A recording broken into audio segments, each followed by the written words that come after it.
Hi, I'm Rob Rowan here, and we're getting ready for the championship game, and I have Nicole Muhlenhaus, marketing manager for Autobach. Nicole, thanks for joining me. Thank you for having me. So this is exciting for you to be here? This is absolutely exciting. It's incredible to watch how the players can move and are so nimble in using their technology with their own bodies to make the sport work. It's been an incredible experience. But it takes having a good chair to do it too, doesn't it? I think it does. This game is certainly not easy on the chair with the constant stop and go, and there's a lot of torque, and you're asking the motors to do a lot. So yeah, it's not easy for the chairs to do. Now, from what I understand, Autobach has been around for like 90 some odd years. Can you tell us a little of the history of Autobach? Sure, we've been around since 1919, and I don't know if everybody's aware of that. We got our start in Berlin, and we started off in prosthetics. We were the first company to basically invent the concept of modular prosthetics, and from that we got into other businesses such as orthotics and also power wheelchairs eventually, which we've been doing for about 10 years in Europe and recently in the United States. Well, that's pretty interesting. And you and I were talking about that's about the time the Cubs last won the pennant or the World Series, so that gives you a little bit of history there. Yeah, absolutely. But anyway, and we were talking a little bit about the Paralympics, and you guys are very involved in that. I think that would be of interest to our ex-able audience. Yeah, at a global level, we've been involved with the Paralympics for a very long time, and for the last few, we've been the sole service provider. So we've been very involved at the ground level. Are you going to get to go? I am not. Unfortunately, my job is very focused in the U.S., and so I get to come to these types of events, which is about just as good. Where are you stationed out of? What do you I'm based right out of Minneapolis, right here. Wow. So it's a great way to end a work day, I can tell you that. That is great.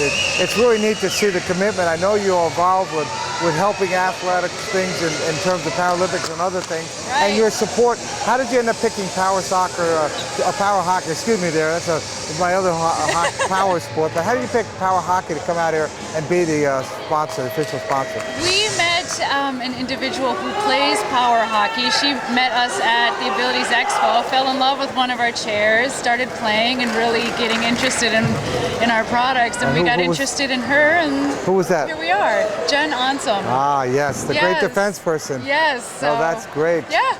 So was that in Edison, the Abilities Expo? Or it was actually the one in Minneapolis. Minneapolis. Yeah. Okay, I didn't know which one, but we've been to them, and that's how we met. And it's a great Abilities Expo is a great place to see about what's going on in the world. So I'm not surprised that we were able to meet there. But yeah. So I've seen the chair she has. It's beautiful. I mean, it looks like almost a car.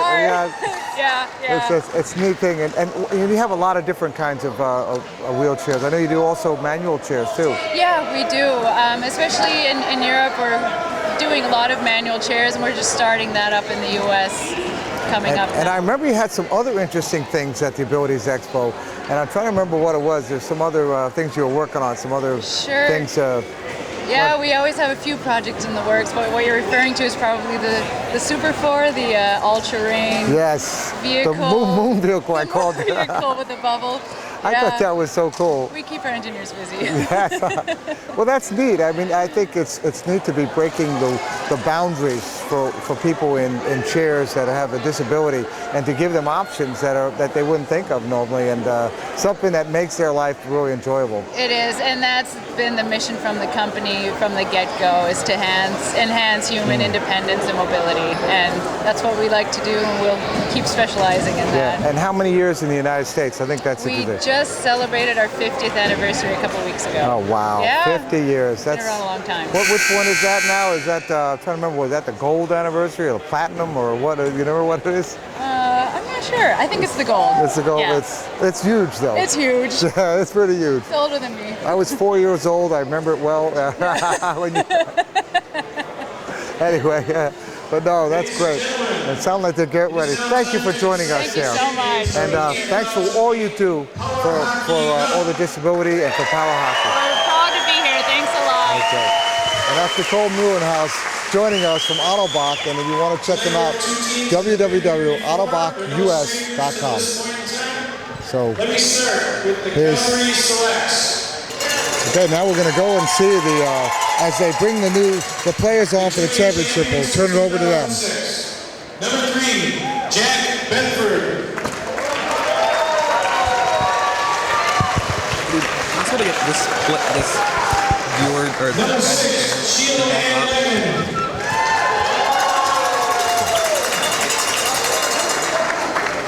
You're going to have to back up so we can see, okay? Ryan Kostick. Number 12, CJ Gilbert. Number 13, Mike Faulkner. Having a great tournament, Michael. Keith Burney. Number 22, Brody Boychuk. And number 44, Ben Thorne. Number 61, Sean Bonds. Number 63, Nathan Rosclaw. Number 87, Gerald Doucette. And number 30, Jeff Barrett. Calgary selects are coached by Blair Height, Glenn Martins, and Andrew Harris. The Calgary selects. Now let me introduce the Minnesota Stars. Starting with number 25, Wayne Pryor. Number 10, Jason Holmquist. And number 9, Jeremy James. Number 13, Chris Graham. Number 17, Craig McCullen. Number 23, Steve Hudson. And number 20, Luke Peterson. Number 26, Josh Riverdale. And number 5, Matt Riverdale. The Minnesota Stars are coached by Dan Anna and Brian Cram.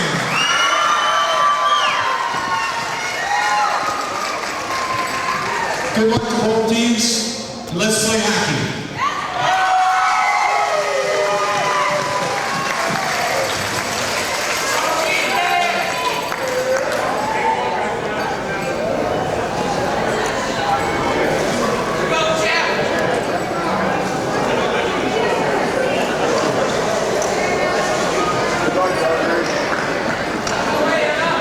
Looks like we're getting ready for play, and I'm Rob Rowan. You're on X-Able with that. We had that great interview with Nicole Muhlenhaus, and I've got Mo Gerhardt here. Mo, thanks for joining me again, and you've had such fun doing these games. I thought it would be great to have you back and celebrate this great game here. Definitely, Rob. It's my pleasure to be here. Super excited to see these two teams face off against each other.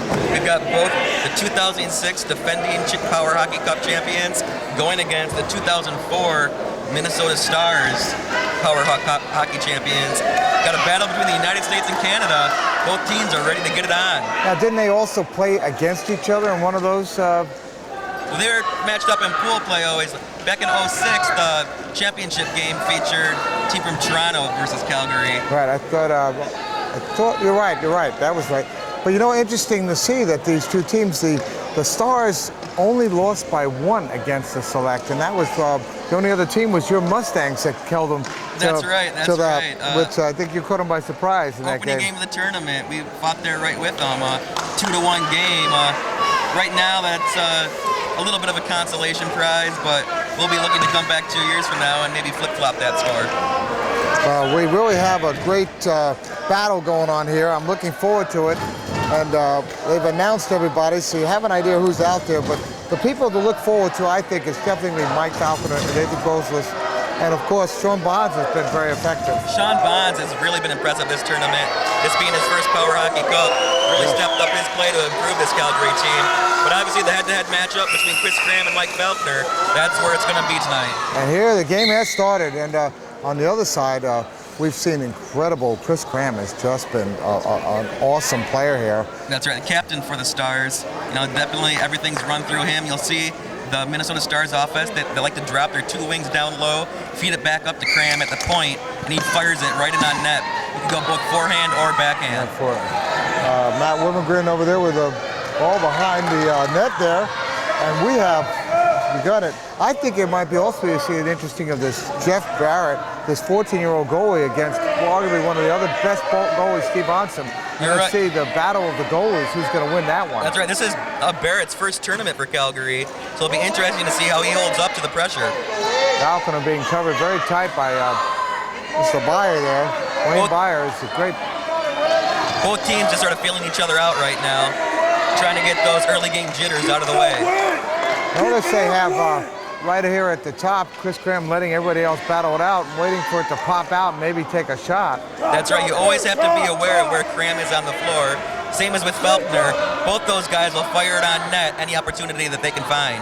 Look at the way that Falconer was moving behind Sean Bonds there, but and Nathan. Oh, here's Bonds getting free. Let's see what he can do. This is the first time it's really been down here, other than that one brief moment. So anything can happen in this game. We're ready for some fast action. That's right. Like I said, you're still seeing both teams sort of feel each other out. No one taking any big chances, but once you get that first hit, you're really going to see the things open up here shortly. All right. Behind the net, Chris Cram being pursued by Mike Falconer. Good job by Craig McClellan trying to shield off for him. Oh, Chris got it away there and puts it down the way. You know, I think we're going to see a lot of those two guys butting chairs, as they say. That's for sure. Definitely the top two guys on each team. You know, they're the leading goal scorers. Oh, nice defense there to cut Mike away from it. I think we're going to see a lot of coverage on both Chris and Mike to try to shut them down. Both players are so dangerous out in the open floor. You always need to have someone right on their rear tires. Try to slow them down any way possible. Make sure you never give them time and space. I know. There's a shot. That was blocked by Mr. Keith Bourbonnais. So we haven't heard any USA-Canada cheers, but this is a battle between the two countries. The Stars representing Minneapolis, and of course out of Calgary, this great selects team. Now this is the Stars team. They play together, but the Correct. selects this is like an all-star team of Calgary, isn't it? Yes, it is. And actually, there's the two teams out of Minnesota. They play out of a league, so they basically have two all-star teams. Both the league itself has been together for years. So both these teams, the Minnesota Stars, Minnesota Saints, they've been practicing together for years. The Stars were the original travel team, though, outside of Minnesota. Mike Falconer got a little wedged in there when Chris Cram came around. So far, the action, just the two teams, just like you said, perfectly feeling each other out. And we are really... And take my word on it, the referees are not going to be blowing very many whistles in this game. The whole tournament's been physical, but that's nothing compared to what this game's going to be. They're really not going to try to call too many things. They're not going to let it get dangerous, but they're going to let both teams play.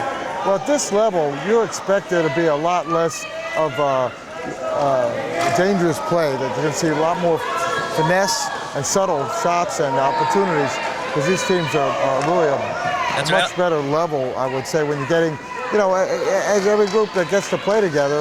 Right. I don't know if I'd go as far as to say it's finesse, but it's definitely under control. It's a difference than being out of control and going fast and being in control. Boy, that was a sweet-looking opportunity there, and that's one thing too. These goalies have to be aware of. They need to keep their eyes open and be ready for a shot at any point, especially with Cram and Felkner. When they have their stick on the ball, that shot can come from anywhere. You can never fall asleep when you're in that crease as a goalie. You know, it's also the hard work you have as a cameraman trying to follow this, and we want to, you know, put a shout out there to Gunnison, the Flamingo Carboni up there, doing such a great job on the camera, keeping his eye and his camera on the ball so you can enjoy this. The flamingo, the rooster, I've heard, I think, about 4 or 5 different animals. We've got to go chameleon, too, because all these different personalities and colors. I'll tell you what, you had it there. By the way, I wanted to say a quick shout out to Nicholas in Calgary from his dad, who says he wishes he was here. Hey, Nick. Nick, next time, get your butt down here. That's right. You're missing some great action here, and you're on xable.com. Same with anyone else, too. If you're ever in the area, Power Hockey Cup tournament's going on, be sure to catch the action in person. You won't regret it. By the way, I want to just share it. This is our 150th game that we've called on xable, and since October of 2007. Props out to xable.com for really promoting disability sports. As everyone knows, that's any type, have any type of disability, any type of promotion or media exposure we can get. It's great for every single sport. So props out to xable.com. Well, thank you there, and it's nice to celebrate our anniversary. This happens to be the game, and I've done probably 120 of them. So I think Gunnison has done the other 120. No, the other 120. That's like a yogiism. That's right. I think I'm still counting on one hand mine, but hey, this has been a wonderful experience, and I thank xable for allowing me to do this. It's great. We've had some great. Oh, there's Falcon on dangerous territory. Puts it in. Showcasing that backhand that he likes to use. Oh, and I also want to say thank you to Jesse Navarro, our executive producer, who's kept us operating, moved us around, taking care of us in many ways, keeps us in batteries and food and water, and does all the great job of making sure everything gets uploaded as quick as possible. So again, thank you, Jesse, from the xable team. She's been a fantastic, she's the Chief Operating Officer of the company and does a great job. Classy outfit all the way around, I definitely would say so. Now that I've done our kudos. That's right, me too. Enough kissing up. Gotta kiss up to the boss. See if I can get you a boost on your Falconer with a shot. There it is. In the goal. He found a hole. I don't think there's anything that Steve could do about that one. It just sailed and found that little gap and was in there. I think our viewers might have been able to see it, but I believe his own defender shielded him, so he could not see Mike Falconer take that backhanded slap shot from high up far up the court. And his own defender, obviously not intentionally, but shielded the view from Ansem, and he never saw that coming, slid in right behind him. Just like I've said, you always need to be aware where Cram and Falconer are on this floor, because they're never afraid to put it up no matter where they are. No, that was a great...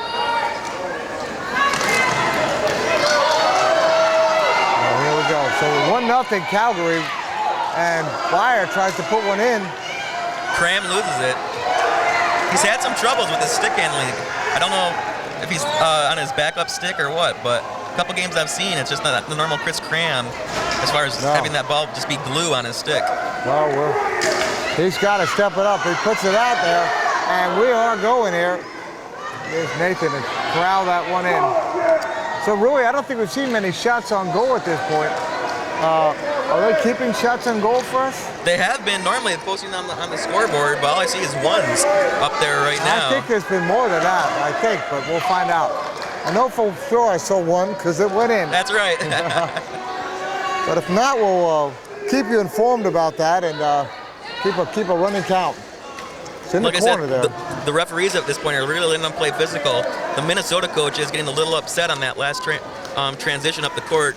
Cram really got knocked around by a couple of the Calgary defenders. Minnesota coaches looking for the call, not getting it. Well, so far, this game has been a back-and-forth game with very little of what we expect, a lot more defense than offense. That's right. I don't think it's going to stay that way for long. Okay, let's see what's happening here behind the net. Roscoff trying to clear it out there, find Falconer, but Wayne Byer doing a great job there. And there comes Chris. That's right. If he can get bumped into, he might as well initiate the bumping himself. There goes. Oh, that was blocked. Same shot, opposite corner Yes. from Falconer. This time doesn't get all the way through. That was Josh Wimmergren who just happened to get in there. Look at it, he's trying to lift it up. He sees Mike there. He was originally going to try to do a wraparound, but and then he tried to lift it up. He saw Falconer there. Yep. He tried to pick it up, but he couldn't do it. It's a great shot. We've seen Duvalier there. Matt Wimmergren with his legs still hanging out.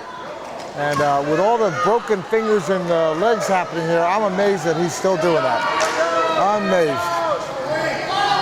Yeah, I remember we talked about that in one of the earlier games. That's when you said it all, Rob, right there. It's just I know.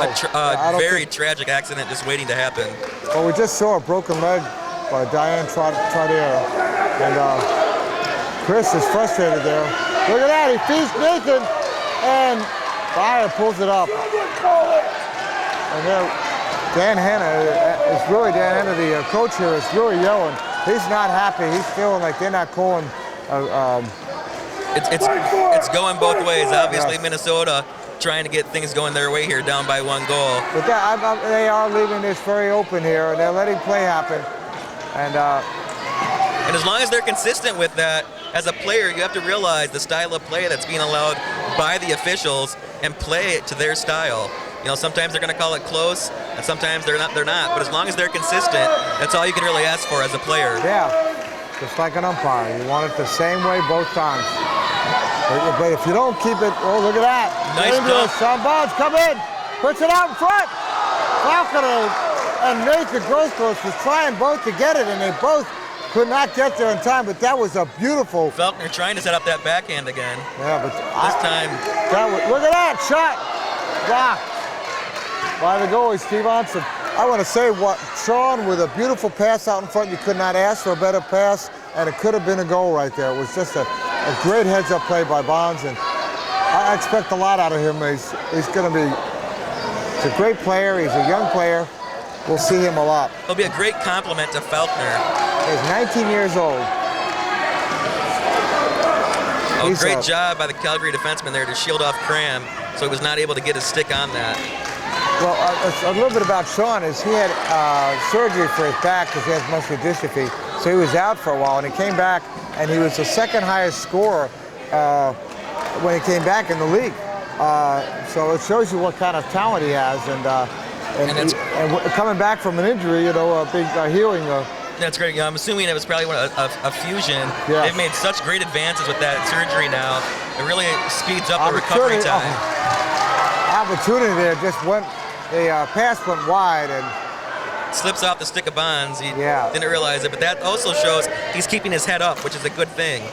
He relies on his stick handling ability, and that way he can see the court. Nathan being blocked out by Craig McClellan here, and action is getting even more heated here.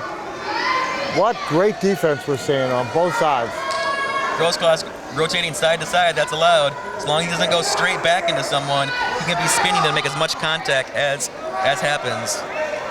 Well, they really got on it in the quick. And Chris Cram realizing that with two or three players, there's somebody had to be ready to be in the middle. And behind the net, Falconer, I think he has it. The net got moved, but it got cleared out. Ansum almost knocked a little silly on that when the goal came off the crease. Yeah. I think it actually got his shoulder. Falconer with a shot wide right.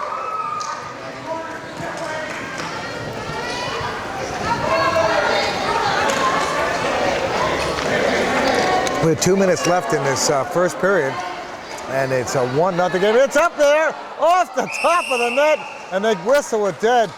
That was, Sean was there, Nate was there, and it could have been an opportunity there. Luckily for the Stars, Matt Wimigran was also there. He was able to seal that off to make sure that nothing did roll off and have a I see the goal. official talking to Steve Onsom, and I wonder if he's telling him not to move the net.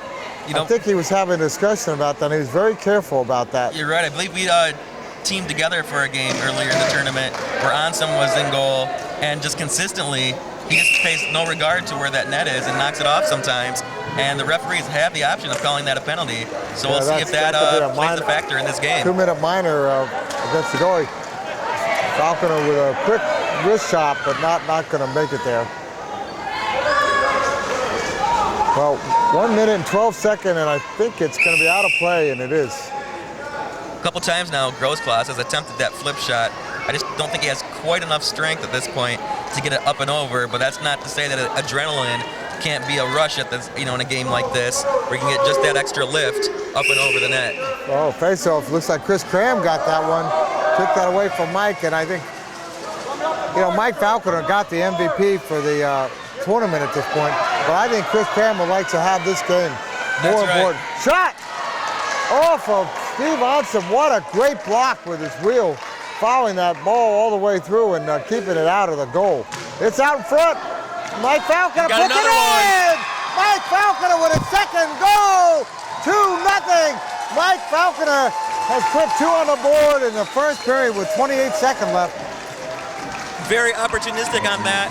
There was a big scrum down on the left side of the goal. The ball popped up. Mike Falconer happened to be the top guy of that scrum, was able to break away with that vicious backhand that he has, able to put it right in the net. Calgary with a 2-0 lead, 28.2 seconds left. We're going to have to see. That's just unbelievable momentum going into the end of this first period. We'll have to there's still lots of time, though. Cram's going to be firing it here. I know. Cram needs to come step it up somehow to deal with this. Momentum is starting to turn to Select's way. Select another shot by, oh boy, went off one of the players, I think it was Chris, or one of the players' bodies, and gave it an extra little pop, or else it would have been closer on the goal there. That's right. Winding down under 10 seconds here. We're down to 5 seconds. I don't know if they're going to get the playoff in time. Let's see if they do. It's going to be a direct shot off the faceoff. And there it is, and that will end the time. And after one period, 2-0, Calgary Selects has made their mark in this championship game, and we will be right back on xable.com.